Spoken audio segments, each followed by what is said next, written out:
Most of y'all already know what this one is, okay? It's probably one of the better types of diets that can, be followed up on. Obviously there's, just like anything, there's disadvantages as well as benefits, okay? So anyone who follows that diet, they typically don't eat any kind of animal or animal byproducts. None of that stuff is consumed, okay? So typically the foods you'll see a lot of vegan dieters eat will be legumes. If you don't remember what legumes are, that's gonna be your different types of beans. So that'd be lentils, that's gonna be black beans, pinto beans, chickpeas, stuff like that. Even like red bean, kidney bean. You may see them eat tofu, tempeh, edamame. Let me go into benefits first. So the benefits of vegan dieting, there's been studies that will show that eating a vegan diet can, essentially help lower your LDL cholesterol as well as raise HDL, which, as I've talked about this before, but HDL is your good cholesterol, high density lipoproteins, and your LDL is the bad,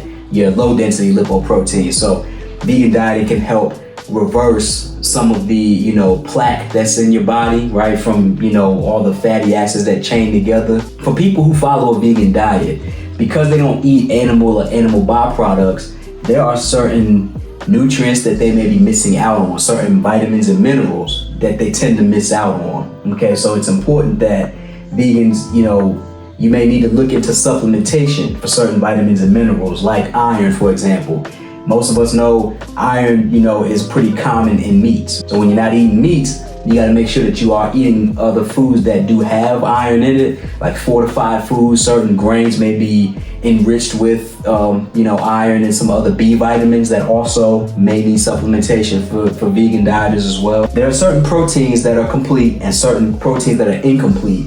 Now, legumes, they tend to be incomplete proteins. They have protein in them, right? But they're incomplete. Any animal product has, enough amino acids to complete your entire profile. They're complete, basically. So if you're gonna be eating incomplete sources, it's important to essentially somehow turn them complete. One way you can do that is by taking two incomplete sources and making them complete. The best example would be rice and beans.